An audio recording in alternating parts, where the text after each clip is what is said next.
नमा संस्कृताय मित्रों, आइए आज आपको हम बताएंगे वैशंपायन। वैशंपायन यानी कि जो सुख बना हुआ है, तो किस प्रकार ये सुख बना, तो इसके जीवन के बारे में समझते हैं कि इसके माता पिता कौन थे। देखिए, इसकी 2 जन्मों की कथा है, ध्यान से सुनिए, क्योंकि ये आपका चल रहा है चंद्रापीड़ कथा, ठीक है। तो उसी में से एक पात्र है वैशंपायन, जिसका जीवन परिचय वृत्तांत जानते हैं कि इसके जीवन के वृत्तांत में कैसी घटनाएं घटी। तो इसके 2 जन्मों की कथा है। पहली जो कथा है, तो इसके पिता का नाम है श्वेत केतु। क्या नाम है? श्वेत केतु। और माता जो है इसकी चंडाल कन्या है। कौन है? चंडाल कन्या। तो चंडाल कन्या इसकी माता हुई और श्वेत केतु पिता। ये पहली घटना है, ध्यान देना कि पहली घटना में ये हुआ था। आप दिमाग में अपने डाल लीजिए, ठीक है। तो और इसका नाम था पुंडरीक। क्या नाम था? ये पुंडरीक था। ये बात इतनी समझ लेना। अब हम ध्यान से आपको आप एक एक लाइन बताते जाते हैं। यह तोता अपने पहले 2 जन्मों में क्रमशः श्वेत केतु का पुत्र पुंडरीक तथा शुकनाश नामक मंत्री का पुत्र वैशंपायन था। अब ध्यान से आप देखते जाइए। देखिए, हम यहाँ से आपको बता रहे हैं। देखिए, ये जो है पूरा इसे इतना कर देते हैं। यहाँ तक आप ध्यान से देखिए और समझते जाना। इसकी घटनाओं के बारे में हम आपको बिल्कुल विस्तार पूर्वक समझा रहे हैं, किस प्रकार से इसका जन्म हुआ। देखिए, ये 2 जन्मों की कथा है। आप जानते हैं कि श्वेत केतु ऋषि जो हैं, इनका पुत्र पुंडरीक, इनकी माता का नाम चंडाल कन्या था। शुकनाश नामक मंत्री जो कि पुत्र वैशंपायन था, ये चंद्रमा यानी जो चंद्रमा के श्राप के कारण यह मनुष्य लोक में यानी मृत्यु लोक में शुकनाश के यहाँ उत्पन्न हुआ। महाश्वेता के द्वारा श्राप दिए जाने पर तोते की योनि में उत्पन्न हुआ। पूर्व जन्म के संस्कार के कारण इसका शास्त्र ज्ञान तथा महाश्वेता के प्रति अनुराग आदि नष्ट नहीं हुए। इसकी चारित्रिक विशेषताएं इस प्रकार हैं जो आपको समझ लेनी चाहिए। कैसे ये चारित्र में, जैसे कि पहला, ये शास्त्र तथा कलाओं में निपुण, क्योंकि ये पहले से ही शास्त्र में निपुण था, इसलिए पूर्व जन्मों के संस्कार के कारण सुख संपूर्ण विद्याओं, कलाओं, शास्त्रों, पुराणों, इतिहास तथा राजनीति का ज्ञानी था। इसका यह ज्ञान राजा शूद्रक के लिए आशीर्वाद के रूप में कही हुई निम्न आर्या में स्पष्ट होता है कि स्तन युगम श्रुतिस्नातम समीपत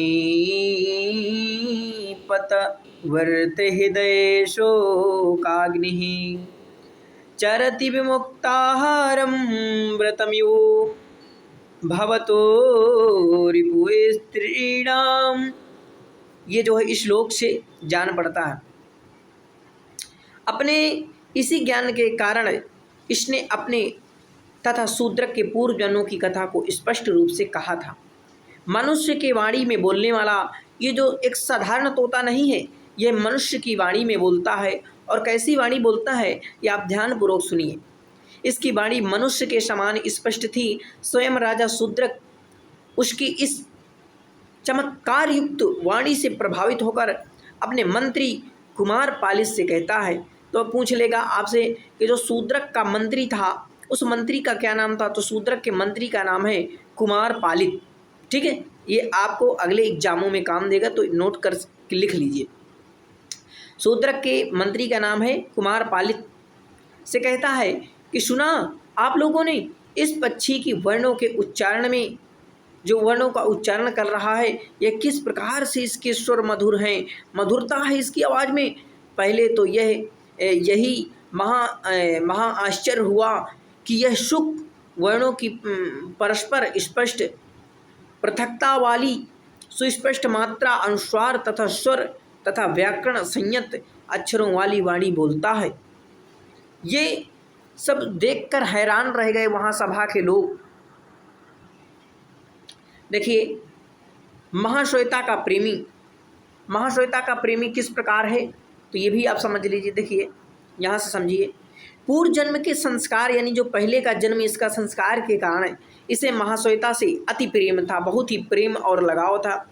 अतः जैसे ही उसके पंखों में उड़ने की शक्ति आई, वह महाश्वेता से मिलने के लिए उड़ चला। देखिए यहाँ समझिए, दुर्भाग्यशाली। अब इसका दुर्भाग्य क्या रहा कि यह दुर्भाग्यशाली भी था, जन्म लेते ही इसकी माता स्वर्ग को चली गई, यानी इसकी माता की मृत्यु हो गई। बचपन के आरंभ में ही इसके पिता को भी एक वृद्ध भील ने मार डाला। यह इसके देखिए, अब ये एक बहुत बड़ी घटना है कि जिसकी बचपन में ही माता का स्वर्गवास हो जाता है, और इसके पिता यानी जो पिता थे वृद्ध थे, बूढ़े थे, इसे एक वृद्ध भील ने मार डाला। यह इसके पूर्व जन्म के पिता श्वेत केतु की तपस्या का प्रभाव था कि किसी प्रकार इसके जीवन की रक्षा हो सकी। देखिए पूर्व जन्म का ज्ञाता, तो अब इस हेडिंग को भी समझ लीजिए कि पूर्व जन्म का ये कैसे ज्ञाता था। इसे पहले के 2 जन्मों का पूर्ण ज्ञान था। इसी ज्ञान के आधार पर वह राजा शूद्रक को कहानी सुनाता है। संक्षेप में इसके संपूर्ण गुण चंडाल कन्या के द्वारा शूद्रक के समक्ष निम्नलिखित कथन से स्पष्ट होते हैं। अब ये संस्कृत आपको नहीं लिखना है, देखिए आप वहाँ हिंदी में लिख देना और ये हेडिंग लिख देना। वैसे मैं बता रहा हूँ कि चंद्रापीड़ और कादम्बरी का चरित्र चित्रण आप याद कर लीजिए। अगर आप चंद्रापीड़ और कादम्बरी का चरित्र चित्रण याद कर लेते हैं तो आसानी पूर्वक आप एग्जाम कर ले जाएंगे, ठीक है, और बाकी कोई दिक्कत नहीं लेना। तो देखिए ये है आपका वैशंपायन जो है, और तो नीचे क्या लिखा हुआ है, इसी ज्ञान के आधार पर वह राजा शूद्रक से स्वयं सम्मान प्राप्त करता है। राजा शूद्रक स्वयं वैशंपायन शुक से पूछते हैं कि क्या आपने कुछ अभिष्ट खाद्य पदार्थों का अंतःपुर में आस्वादन किया। अनंतः राजा शूद्रक उसके चरित्र से प्रभावित होकर जिज्ञासावश उसके विषय में समस्त जानकारी देने का निवेदन करता है। तो ये रहा आपका वैशंपायन का चरित्र चित्रण की क्या घटनाएं उसके जीवन में घटी।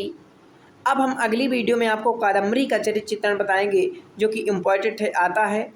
तो अब हम अगली वीडियो में मिलेंगे। नमस्कार संस्कृत मित्रों, इसी प्रकार से आप संस्कृत का प्रचार प्रसार करते रहिए और अपने मित्रों तक वीडियो को जरूर शेयर कीजिए।